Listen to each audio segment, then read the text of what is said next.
آج جمعے کی اس نشست میں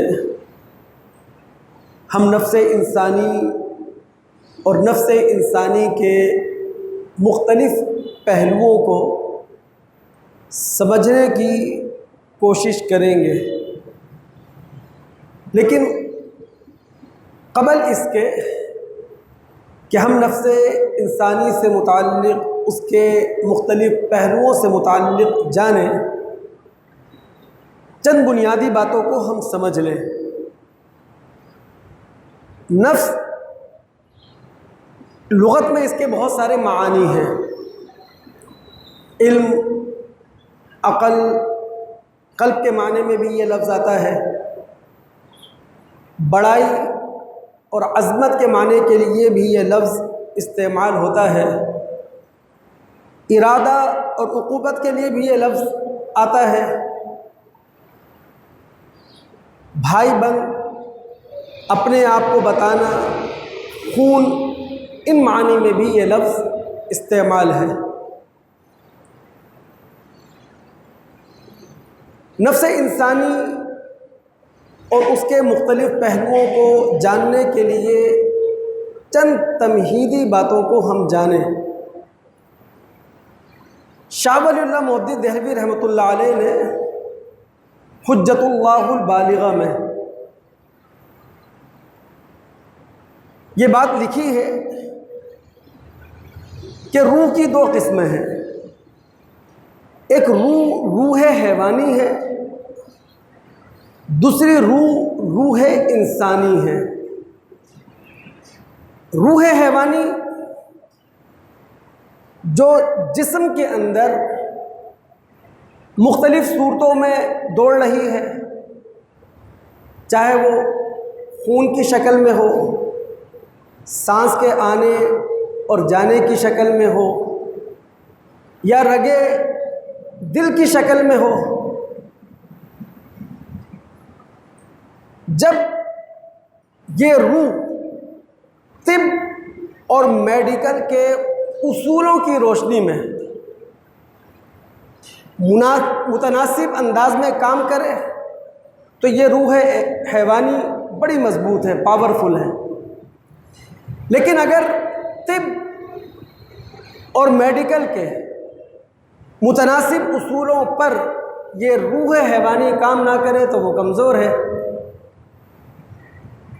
اس کے مقابلے میں روح انسانی، جسے اللہ تعالیٰ نے قرآن کے اندر روحی، اپنی روح قرار دیا ہے، وہ انسان کے اندر موجود ہے،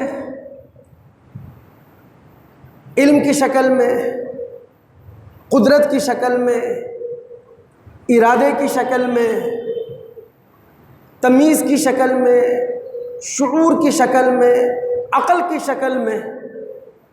چونکہ اللہ تعالیٰ نے قرآن میں اس روح انسانی کو روحی، اپنی روح قرار دیا ہے۔ شاہ ولی اللہ صاحب اس روح انسانی کو روح ربانی کہتے ہیں، روح فوقانی کہتے ہیں، روح قدسی کہتے ہیں۔ روح انسانی کا ڈائریکٹلی کوئی تعلق جسم اور اس کے اندر موجود روح حیوانی کے ساتھ نہیں ہے، یعنی روح انسانی کا براہ راست تعلق انسانی جسم اور انسانی جسم میں موجود روح حیوانی کے ساتھ نہیں ہے، لیکن بالواسطہ تعلق ہے، انڈائریکٹلی تعلق ہے۔ کیوں؟ اس لیے کہ جسم اور اس کے اندر موجود روح حیوانی یہ سواری ہے روح انسانی کے لیے، جسے اور آسان لفظوں میں ہم یوں کہہ سکتے ہیں کہ اگر روح انسانی ہارڈ ویئر ہے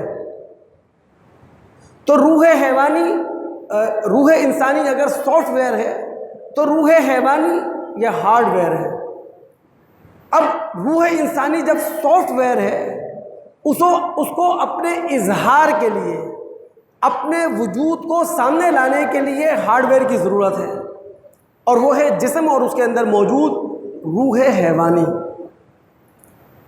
اب چونکہ روح انسانی جسم کے اندر موجود ہے مذہب ہمیں یہ تعلیم دیتا ہے کہ وہ جسم جس کے اندر روح انسانی موجود ہے، روح ربانی موجود ہے، روح قدسی موجود ہے، اس کی اٹھان اور اس کا پروان چڑھنا حلال غذا پر ہو، حرام غذا پر نہ ہو۔ چونکہ روح انسانی اسی جسم کے اندر ہے، روح ربانی اسی جسم کے اندر ہے، کچھ نہ کچھ اثر تو وہ اپنا قائم کر ہی دے گی۔ اسی لیے ہمارے نبی صلی اللہ علیہ وسلم کی حدیث ہے، مشکات میں مسند احمد، دارمی اور بہیقی کے حوالے سے، جابر رضی اللہ تعالیٰ عنہ جس کے راوی ہیں کہ نبی صلی اللہ علیہ وسلم نے فرمایا لا يدخل الجنت لحم نبت من السحت، وہ جسم جنت میں نہیں جائے گا، وہ گوشت جنت میں نہیں جائے گا کہ جو پروان چڑھا ہے حرام کھا کر۔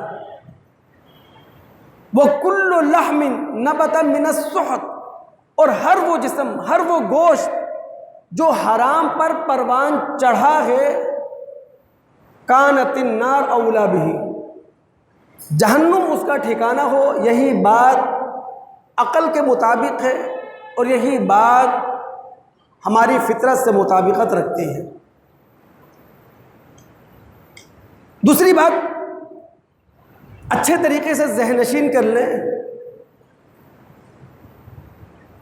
نفس انسانی دراصل ایک ملکہ کا نام ہے، ایک صلاحیت کا نام ہے، ایک قابلیت کا نام ہے، ایک لیاقت کا نام ہے۔ اس نفس انسانی کے اندر اللہ تعالیٰ نے اچھائی بھی انڈیل دی ہے اور برائی بھی انڈیل دی ہے۔ نفس انسانی کی حلق سے اللہ تعالیٰ نے خیر بھی اتار دیا ہے، شر بھی اتار دیا ہے، اور پھر اس خیر اور شر کے استعمال کا حق اللہ تعالیٰ نے انسان کو دے دیا ہے۔ اس بات کو آپ سمجھیں، سورہ شمس کی آیات 7 تا 10 کی روشنی میں رب العالمین فرماتے ہیں وَنَفْسٍ وَمَا سَوَّاهَا، قسم ہے نفس انسانی کی اور جو کچھ اس کو ہموار کیا گیا، فَأَلْهَمَهَا فُجُورَهَا وَتَقْوَاهَا، اللہ رب العالمین نے ہر نفس کو اس کی نیکی بھی سمجھا دی ہے اور اس کی بدی بھی سمجھا دی ہے۔ قد افلح من زکاها، اب جو شخص اپنے نفس کا تزکیہ کر لے، اپنے نفس کو پاک کر لے، وہ کامیاب ہو گیا۔ وقد خاب من دساها، اور ہر وہ شخص جو اپنے نفس کو آلودہ کر لے، جو اپنے نفس کو دبا دے، جو اپنے نفس کو بگاڑ لے، وہ نامراد ہو گیا، وہ ناکام ہو گیا۔ ایک اور پتے کی بات سمجھیں، انسان کے ہر عمل کے پیچھے ایک ارادہ ہے، یعنی ہم جنات کو چھوڑ دیں جن سے ہمارا کوئی تعلق نہیں ہے، انسان وہ واحد مخلوق ہے جس کا عمل ارادے سے تعلق رکھتا ہے، اور جب انسان ارادے کے مطابق عمل کرتا ہے تو عمل کا اثر اس کی ذات پر پڑتا ہے۔ اچھا عمل کیا تو اچھا اثر پڑے گا ذات پر، برا عمل کیا تو برا اثر پڑے گا ذات پر۔ یہاں تک کہ جو خیالات ہمارے دل سے ہو کر گزرتے ہیں اس کا اثر بھی انسانی ذات پر پڑتا ہے، انسانی نفس پر پڑتا ہے۔ اگر وہ خیال اچھا ہے تو اچھا اثر پڑے گا، خیال برا ہے تو برا اثر پڑے گا۔ یہاں تک کہ انسان جو اپنی آنکھوں سے دیکھ رہا ہے اس کا اثر بھی انسان کی ذات پہ پڑتا ہے، انسان کے نفس پر پڑتا ہے۔ اگر ان آنکھوں نے اچھا دیکھا تو انسانی ذات پر اچھا اثر پڑے گا، اگر ان آنکھوں نے برا دیکھا تو انسانی ذات پر برا اثر پڑے گا۔ یہی وجہ ہے کہ ہمیں ایک دعا سکھائی گئی ہے، اور وہ دعا کیا ہے؟ اللہم طہر قلوبنا من النفاق واعمالنا من الریا والسنتنا من الکذب وَأَعْيُنَا مِنَ الْخِيَانَةِ اللہم اِنَّكَ تَعْلَمُ خَائِنَةَ الْأَعْيُنِ وَمَا تُخْفِي الصُّدُورُ۔ اے اللہ ہمارے دلوں کو نفاق سے پاک کر دے، اے اللہ ہمارے اعمال کو دکھاوے سے پاک کر دے، اے اللہ ہماری زبانوں کو جھوٹ سے پاک کر دے، اے اللہ ہماری آنکھوں کو خیانت سے پاک کر دے۔ اے اللہ وہ ہستی ہے جس سے نہ آنکھوں کی چوری چھپی ہوئی ہے اور نہ دل کی چوری چھپی ہوئی ہے۔ ان تمہیدی اور بنیادی باتوں کو سمجھ لینے کے بعد اب ہم نفس انسانی اور اس کے مختلف پہلوؤں کو سمجھتے ہیں۔ سب سے پہلا نفس کا جو پہلو ہے وہ ہے نفس امارہ، یعنی نفس تو بدی پر اکساتا ہے، نفس تو برائی پر آمادہ کرتا ہے۔ سورہ یوسف کی آیت نمبر 53 میں یوسف علیہ السلام نے یہ لفظ استعمال کیا، یا اللہ تعالیٰ نے ان کے حوالے سے یہ لفظ استعمال کیا، ان النفس لامارۃ بالسوء، کہ نفس تو برائی پر ہی اکساتا ہے۔ اب ان الفاظ کا کانٹیکسٹ کیا ہے تاکہ نفس امارہ کو ہم سمجھ سکیں؟ نبی شریعت دینے میں معصوم ہوا کرتا ہے، لیکن وہ ہوتا ایک عام انسانی حیثیت میں ہی ہے۔ اس کے پاس بھی جذبات ہوتے ہیں، اس کے پاس بھی احساسات ہوتے ہیں، اس کے اندر بھی خواہشات موجود ہوتی ہیں، لیکن احساسات، جذبات اور خواہشات اس پر غلبہ نہیں پا پاتی۔ سیاق و سباق کیا ہے ان الفاظ کا؟ یوسف علیہ السلام 8 یا 9 سال سے جیل کے اندر ایک ناکردہ گناہ کی سزا بھگت رہے ہیں۔ قاصد آیا بادشاہ کا خواب لے کر، یوسف علیہ السلام نے اس خواب کی تعبیر بتا دی۔ یاد رکھیے یہ خواب وہ تھا بادشاہ مصر کو جس نے بیزار کر رکھا تھا، یا بادشاہ مصر کی آنکھوں سے جس نے نیند چھین لی تھی، نیند چرا لی تھی، یہ وہ خواب تھا۔ پھر بادشاہ مصر کے جتنے بھی درباری تھے، جتنے بھی حواری تھے، وہ اس خواب کو سننے کے بعد حیرت کے سمندر میں غوطے کھا رہے تھے۔ اپنی انگلیوں کو دانتوں تلے انہوں نے چبا رکھا تھا۔ یوسف علیہ السلام نے جب اس خواب کی تعبیر بیان کی ہے تو پورے مصر میں یوسف علیہ السلام کی شہرت کا ڈنکا بجا ہے۔ بادشاہ نے خواب کی تعبیر سننے کے بعد یوسف علیہ السلام کو بلوایا۔ اب 8-9 سال سے یوسف علیہ السلام جیل میں ہیں، جیل سے باہر نہیں آئے۔ کہنے لگے فَاسْأَلْهُ مَا بَالُ النِّسْوَةِ اللَّاتِي قَطَّعْنَ أَيْدِيَهُنَّ، پہلے اس معاملے کا تصفیہ ہونا چاہیے کہ اصل معاملہ تھا کیا۔ وہ جو عورتوں نے اپنے ہاتھ کاٹے تھے میرے خلاف سازش کرتے ہوئے، اور جن کے ہاتھ کاٹنے کی وجہ سے مجھے جیل میں بھیج دیا گیا، پہلے اس معاملے کا تصفیہ ہونا چاہیے۔ اب قاصد بادشاہ کے پاس آیا، بادشاہ نے خود انویسٹیگیشن کی، یا انویسٹیگیشن ڈپارٹمنٹ کو آرڈر جاری کر دیے کہ جناب اس معاملے کی تفتیش کی جائے، تحقیق کی جائے۔ تفتیش اور تحقیق کی گئی۔ وہ تمام خواتین جو اس سازش کا حصہ تھی انہیں انویسٹیگیشن ڈپارٹمنٹ ہے اس نے بلوایا۔ ان عورتوں نے ایک ایک کر کے یہ کہا ما علمنا علیہ من سوء، کہ بھئی یوسف علیہ السلام کے اندر ہم نے تو کوئی اخلاقی خرابی اور اخلاقی خامی نہیں دیکھی۔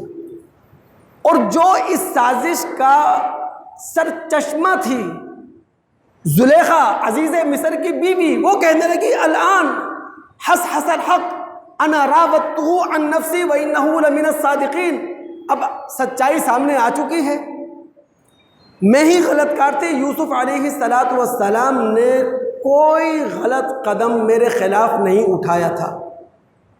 اب یوسف علیہ السلام کہتے ہیں کہ یہ جو میں نے تحقیق و تفتیش کروائی ہے، معاملے کا تصفیہ کروایا ہے، اس کی وجہ صرف یہ ہے عزیز مصر جس کے گھر میں میں تھا وہ جان لے، یا بادشاہ جس کی ریاست میں میں رہ رہا ہوں وہ جان لے کہ میں خائن نہیں ہوں، میں نے در پردہ کسی کی خیانت نہیں کی۔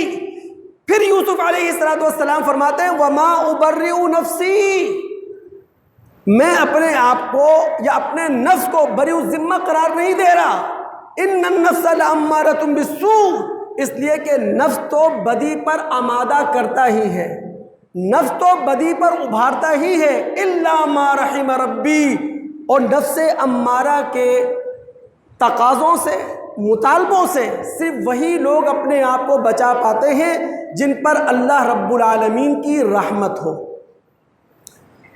اب دل و دماغ کھولیں آپ، میں آپ کو یہ جملہ سمجھانے لگا ہوں الا ما رحم ربی، یعنی نفس امارہ ہمارے اندر موجود ہے، ہمارے اندر جو نفس ہے اس نفس کا یہ پہلو ہے کہ بدی پر اکسائے گا، برائی پر اکسائے گا، غلط کاموں پر آپ کو آمادہ کرے گا۔ الا ما رحم ربی سے مراد کیا ہے، اس کی تشریح کیا ہے، اس کی توضیح کیا ہے؟ روشنی کا خالق کون ہے؟ اللہ۔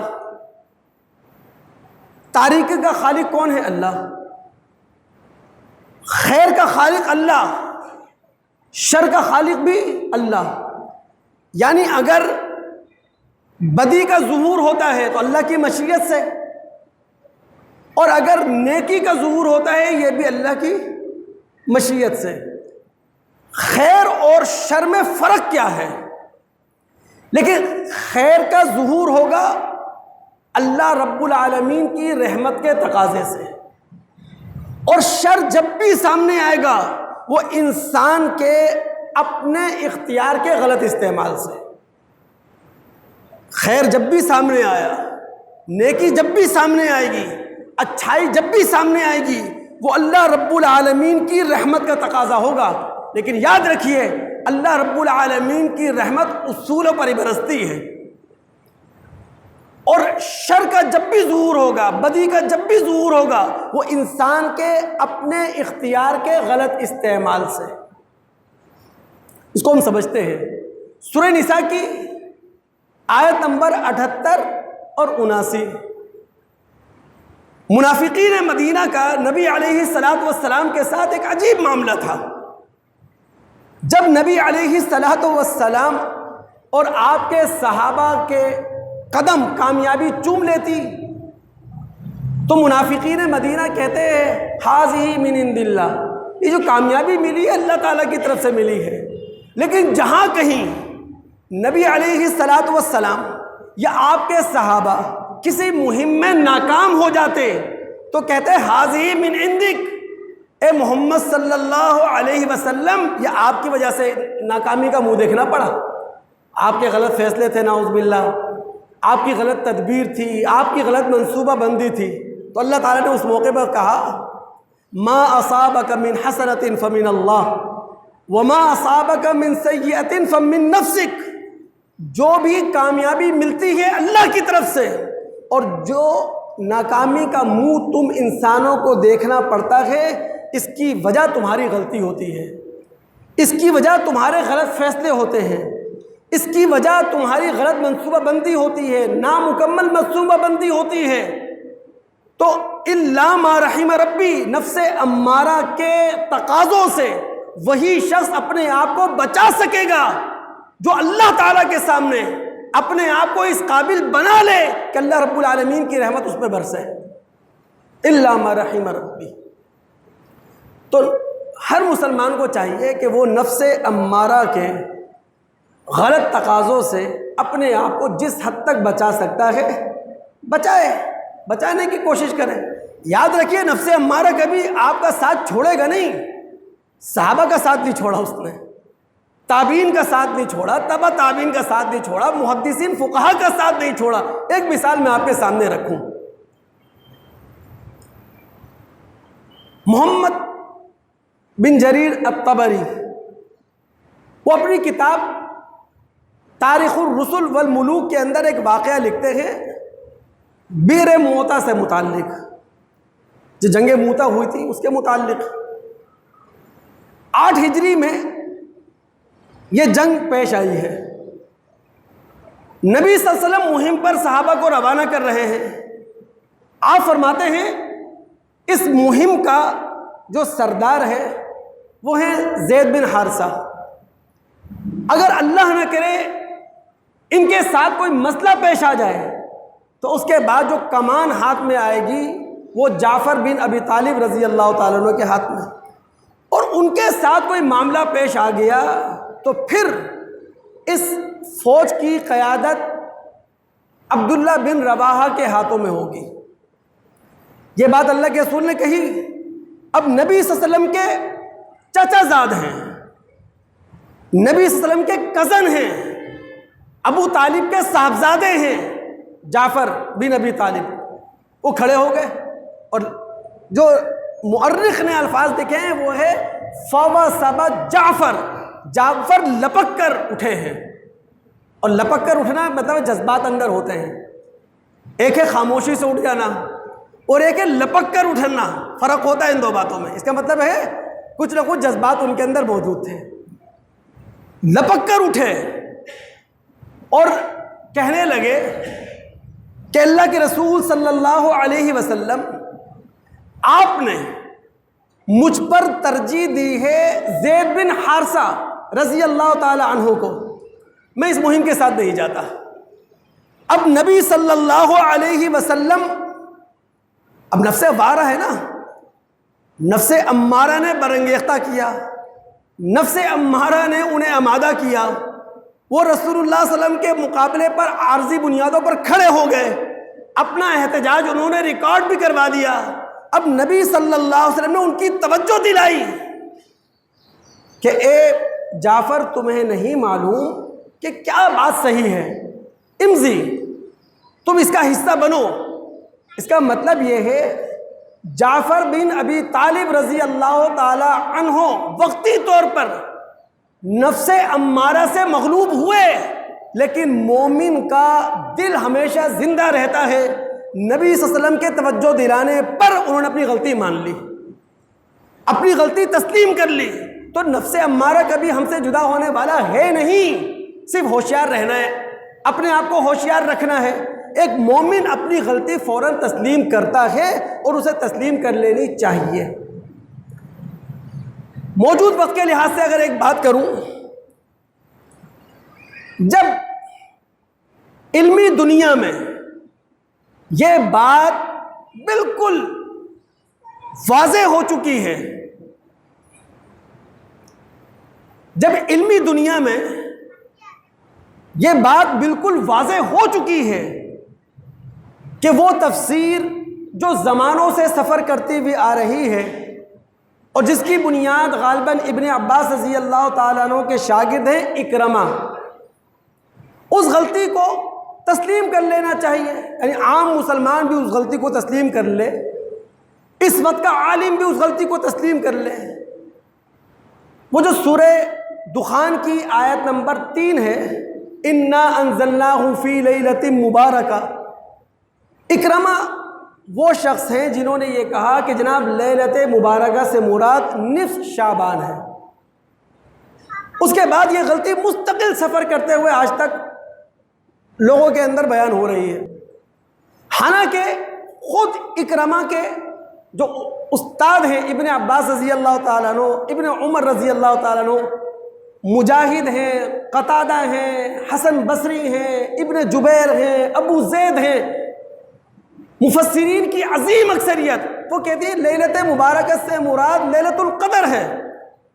اب علمی دنیا میں یہ بات عیاں ہو چکی ہے کہ نصف شعبان کا کوئی تعلق قرآن کی کسی آیت سے نہیں ہے، تو مان لیں اس غلطی کو۔ مومن اپنی غلطی فوراً مان لیتا ہے، مومن اپنی غلطی فوراً تسلیم کر لیتا ہے۔ نفس کا ایک پہلو ہے نفس لوامہ، نفس کے اس پہلو کا اللہ تعالیٰ نے تذکرہ کیا ہے سورہ قیامہ کی آیت نمبر 2 میں۔ اللہ فرماتے ہیں وَلَا أُقْسِمُ بِالنَّفْسِ اللَّوَّامَةِ، میں قسم کھاتا ہوں کہ قیامت واقع ہوگی.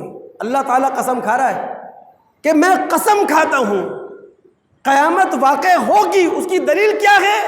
نفس لوامہ، ملامت کرنے والا نفس. نفس لوامہ سے مراد وہ نفس ہے جو غلطی پر آپ کو نادم کرے، جو غلط فیصلے پر آپ کو شرمندہ کرے، جو غلط نیت پر آپ کو شرمسار کرے، اسے کہتے ہیں نفس لوامہ. یعنی جب اللہ تعالیٰ نفس انسانی کے اندر خیر اور شر کو انڈیل رہا تھا تو اللہ تعالیٰ نے اس پر ایک پہرے دار بٹھایا تھا جس کا نام ہے نفس لوامہ. ہم اردو میں کہتے ہیں ضمیر. جو لوگ اپنی ضمیر کی آواز کو سن لیں وہ اپنے آپ کو گناہوں سے بچا جاتے ہیں، اور جو نفس لوامہ یا ضمیر کو کچل دیں یا اس کا گلا دبا دیں وہ گناہوں کی دلدل میں پھنس کر رہ جاتے ہیں. تو نفس لوامہ. ہمارے نبی صلی اللہ علیہ وسلم نے ایک گر ہمیں بتایا ہے. نفس لوامہ کو زندہ رکھنے کے لیے یا ضمیر کی آواز پر لبیک کہنے کے لیے ایک گر ہمیں بتایا ہے، اور وہ یہ کہ ہمیشہ اپنے مالک کو، اپنے خالق کو، خالق ارض و سما کو یاد رکھو. جو شخص ہمہ وقت ہر موقع پر اپنے شب و روز میں، اپنے فیصلوں میں، اپنے اقدامات میں، اپنی نیتوں میں اللہ تعالیٰ کو یاد رکھتا ہے، اس کا نفس لوامہ زندہ رہتا ہے، اس کا ضمیر حیات رہتا ہے. ترمذی کی ایک روایت ہے جو بہت قابل توجہ ہے. نبی صلی اللہ علیہ وسلم نے فرمایا آمرکم بذکر اللہ کثیرا، میں تمہیں حکم دیتا ہوں کہ تم اللہ تعالیٰ کو بہت زیادہ یاد رکھو، تم اللہ رب العالمین کا بہت زیادہ ذکر کرو. اور یاد رکھیے یہاں ذکر سے مراد کوئی کلمہ نہیں ہے جس کا صرف زبان سے ذکر کیا جائے، کوئی ورد نہیں ہے، کوئی سبحان اللہ، بلکہ ذکر سے مراد اللہ رب العالمین کو اس کی عظمتوں کے ساتھ اپنے دل میں بسا لینا ہے. آمرکم بذکر اللہ کثیرا، میں تمہیں حکم دیتا ہوں کہ تم اللہ رب العالمین کو بہت زیادہ یاد رکھو. جب یہ ذکر ہمارے لیے صرف ایک لسانی ورزش بن گیا، یعنی بغیر سوچے سمجھے صرف کلمات منہ سے نکل رہے ہیں، اس کا ورد کیا جا رہا ہے، اس کو ریپیٹ کیا جا رہا ہے، تو یہ ذکر بے روح ہو کر رہ گیا. ہمارے نبی صلی اللہ علیہ وسلم جب کثرت ذکر کی بات کرتے ہیں تو اس کا مطلب یہی ہوتا ہے کہ اللہ رب العالمین کو اس کی عظمتوں کے ساتھ اپنے سامنے پاؤ. تو میں تمہیں حکم دیتا ہوں کہ تم اللہ رب العالمین کو بہت زیادہ یاد رکھو. اور پھر نبی علیہ الصلاۃ والسلام نے اس ذکر اللہ کو ایک مضبوط قلعے سے تشبیہ دی ہے. سنیے آپ اللہ ہمارے رسول تمثیلی پیرائے میں کہہ کیا رہے ہیں. نبی صلی اللہ علیہ وسلم فرماتے ہیں ذکر کی مثال ایسی ہے کہ ایک شخص آگے آگے ہے، اس کے پیچھے اس کا دشمن ہے.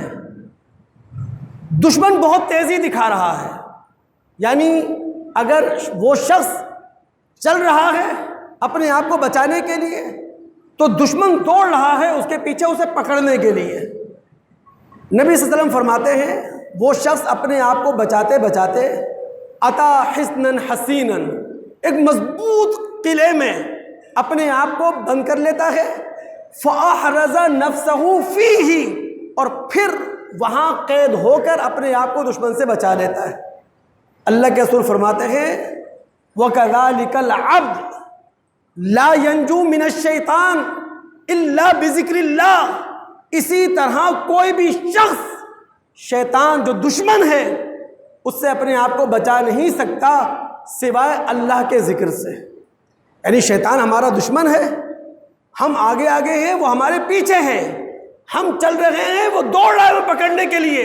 اور اگر اس کے مقابلے میں ہم قلعہ بند ہونا چاہتے ہیں، اپنے آپ کو قلعے میں محصور کرنا چاہتے ہیں، قلعے میں محفوظ کرنا چاہتے ہیں، تو اللہ بذکر اللہ، کثرت سے اللہ تعالیٰ کو یاد کرو. اور اللہ تعالیٰ کو یاد کرنے کا مطلب دوست وہی ہے، وہ جو قرآن میں آتا ہے نا کہ جناب لیٹے ہیں تو اللہ کو یاد کر رہے ہیں، بیٹھے ہیں تو اللہ کو یاد کر رہے ہیں، کھڑے ہیں تو اللہ کو یاد کر رہے ہیں، اس کا مطلب صرف لسانی ذکر نہیں ہے بلکہ اللہ رب العالمین کو اس کی پوری عظمت کے ساتھ اپنے دلوں کے اندر رکھنا۔ تو ایک ہے نفس لوامہ۔ نفس مطمئنہ پر آنے سے پہلے موجود وقت کے لحاظ سے ایک بات میں آپ سے کہنا چاہتا ہوں، دل و دماغ کو حاضر رکھ کر یہ بات آپ سنیں، بہت دل و دماغ کو حاضر رکھیے گا۔ ہمارے سامنے سوال یہ ہے کہ زوال کیا چیز ہے؟ ہم کہتے ہیں نا دور عروج، دور زوال۔ ہم جب مسلم تاریخ پر بھی گفتگو کرتے ہیں تو اس کے دور عروج کو بھی بیان کرتے ہیں، اس کے دور زوال پر بھی نظر رکھتے ہیں۔ دور زوال سے مراد ہے کیا؟ یہ ایک سوال ہے۔ اب سمجھیے دور زوال ہوتا کیا ہے، اور جو کچھ میں آپ کو بتا رہا ہوں اس کو اپنے ساتھ لے کر جائیے گا، اس کو دل و دماغ میں جگہ دیجیے گا اور اس کو اپنی تبلیغ کا حصہ بنائیے گا۔ اللہ رب العالمین نے یہود و نصارہ کے حوالے سے گفتگو کرتے ہوئے کہا فَنَسُوا حَظًّا مِّمَّا ذُكِّرُوا بِهِ۔ یہود و نصارہ نے آسمانی تعلیم کا بیشتر حصہ بھلا دیا۔ اب یہود و نصارہ نے آسمانی تعلیم کا جو بیشتر حصہ بھلا دیا ہے، اس کا مطلب یہ تو ہو نہیں سکتا کہ یہود و نصارہ نے ایک کانفرنس کا انعقاد کیا ہو اور اس کانفرنس میں متفقہ طور پر انہوں نے یہ منظوری دے دی ہو کہ آسمانی ہدایت کے اس حصے پر عمل کیا جائے گا اور آسمانی ہدایت کے اس حصے کو چھوڑ دیا جائے گا۔ یہ تو ممکن نہیں ہے۔ پھر انہوں نے آسمانی ہدایت کے بیشتر حصے کو کس طرح بھلایا؟ اس کے پیچھے تاریخی عوامل ہیں، اس کے پیچھے نفسیاتی اسباب ہیں۔ تاریخی عوامل کیا ہو سکتے ہیں؟ وقت گزرنے کے ساتھ ساتھ زندہ دلوں میں بہت ساری چیزیں موجود رہی ہوں اور بہت ساری چیزیں زندہ دلوں سے نکل گئی ہوں۔ وقت گزرنے کے ساتھ ساتھ کچھ چیزوں کو اہمیت دی گئی ہو، وہ موجود ہوں، اور کچھ چیزوں کو غیر اہم سمجھتے ہوئے اسے چھوڑ دیا گیا ہو۔ یہ ہے تاریخی عمل۔ نفسیاتی اسباب کیا ہو سکتے ہیں کہ جناب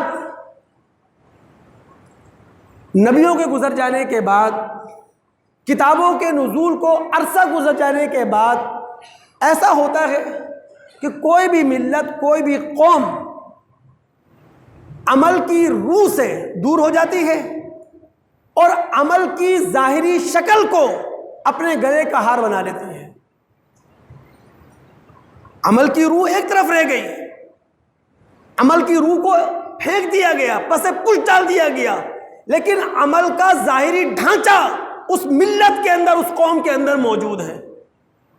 یہ ہے فَنَسُوا حَظًّا مِّمَّا ذُكِّرُوا بِهِ، کہ انہوں نے آسمانی ہدایت کے بیشتر حصے کو بھلا دیا۔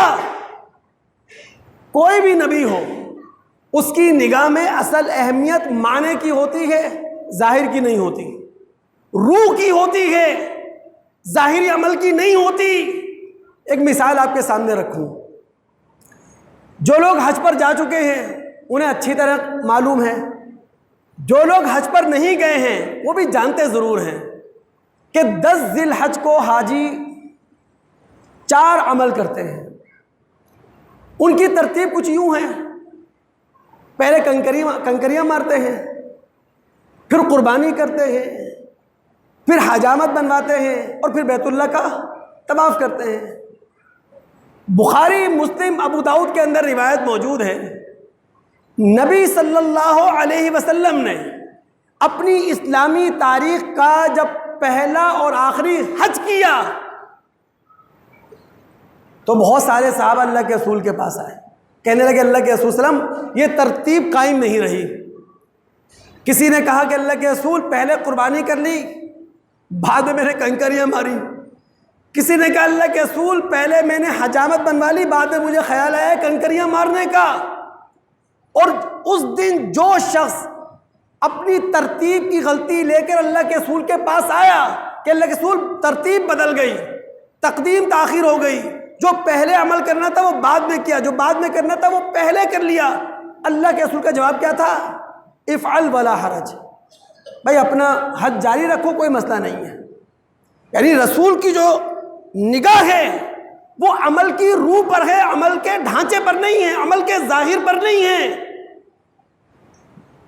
ہاں ابو داؤد کی روایت میں جو الفاظ زیادہ ہیں نا وہ سمجھیے۔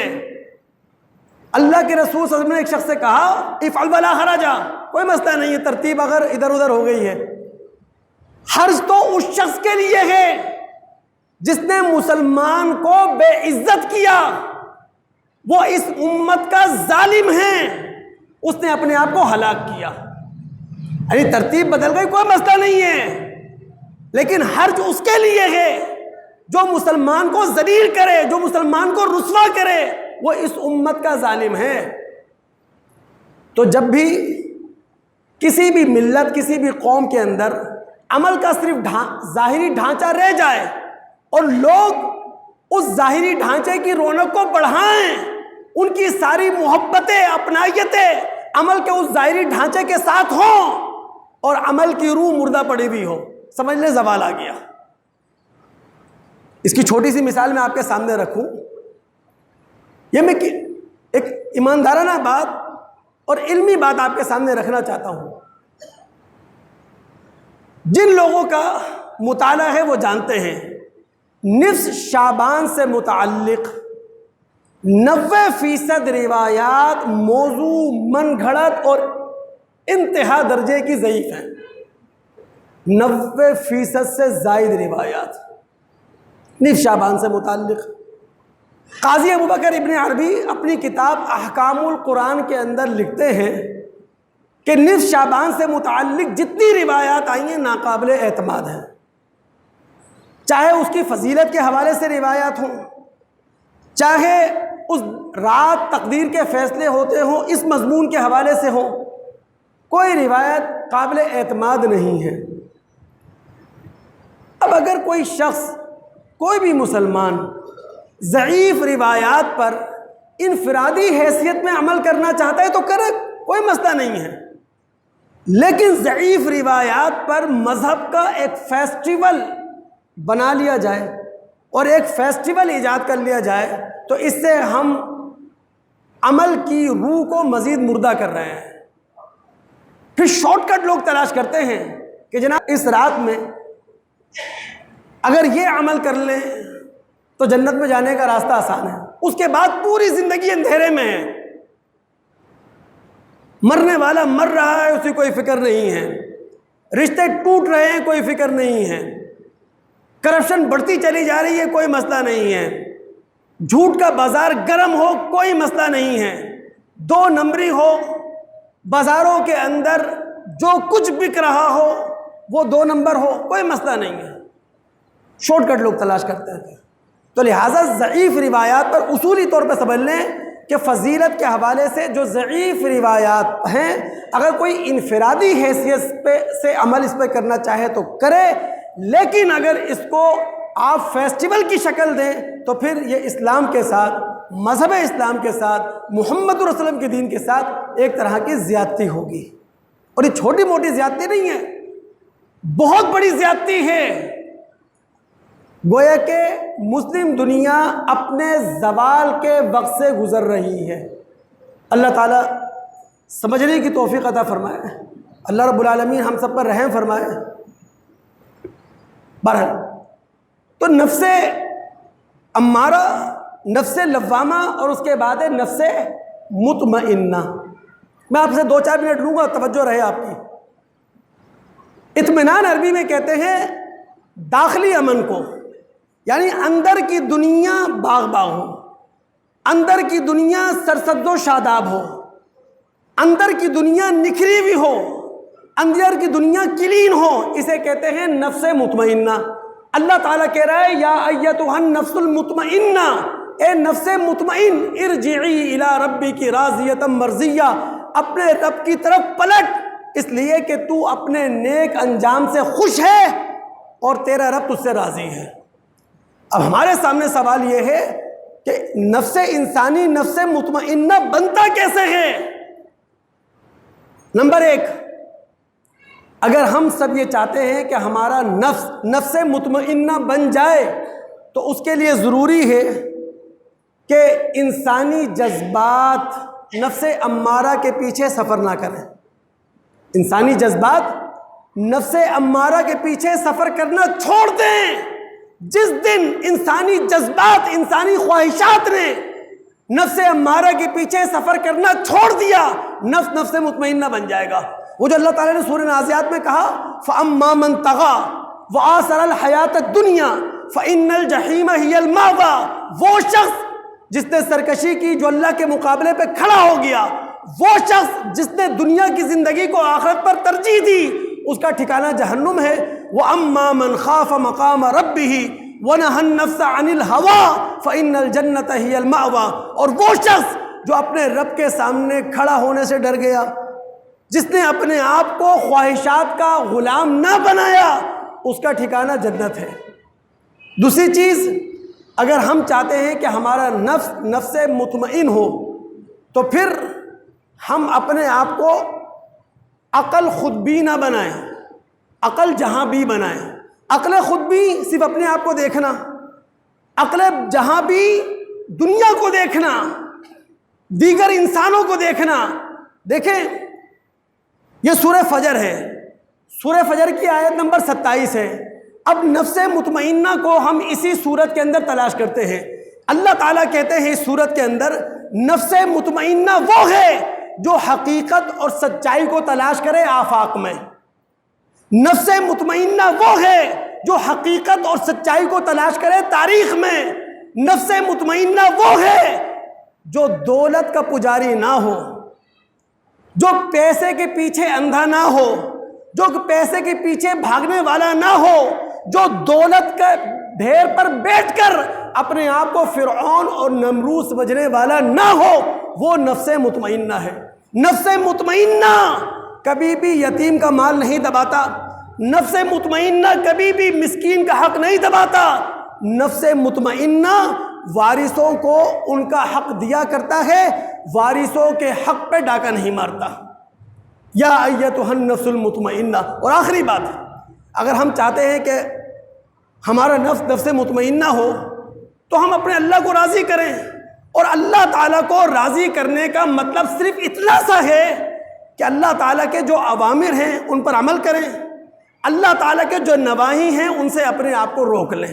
ہمارے نبی صلی اللہ علیہ وسلم کی حدیث مسلم کے اندر سیدنا ابو ہریرہ رضی اللہ تعالیٰ عنہ راوی ہیں، وہ کہتے ہیں نبی علیہ الصلوۃ والسلام نے فرمایا ان اللہ یرضی لکم ثلاثا، اللہ تعالیٰ 3 باتیں تم سے چاہتا ہے، اللہ تعالیٰ تمہارے 3 عمل سے خوش ہوتا ہے، راضی ہوتا ہے۔ وہ 3 عمل کیا ہیں؟ ایک، اللہ کی عبادت کرو، اس کے ساتھ کسی کو شریک نہ کرو، یعنی ہماری توجہات کا مرکز اللہ ہو، ہمارا قبلہ اللہ ہو، ہمارا کعبہ اللہ ہو۔ نمبر 2، جڑ کر رہو، مسلمان بن کر رہو، مومن بن کے رہو، ایک ہو کر رہو، لا الہ الا اللہ کے جھنڈے تلے رہو، محمد الرسول اللہ کے مرکز پر کھڑے رہو، تفرقوں میں نہ بٹو، ولا تفرقوا۔ تیسرا عمل جس سے اللہ تعالیٰ خوش ہوتا ہے، جو بھی تمہارا حاکم ہے اس کے ساتھ خیر خواہی کرو، نہ روڈوں پر آنے کی ضرورت ہے، نہ نعرے لگانے کی ضرورت ہے، نہ احتجاج کرنے کی ضرورت ہے، اس کے خیر خواہ بن کے رہو۔ تو اللہ تعالیٰ سے دعا ہے کہ اللہ تعالیٰ سننے کے بعد سمجھنے کے بعد عمل کرنے کی توفیق عطا فرمائے۔ وآخر دعوانا الحمد للہ رب العالمین۔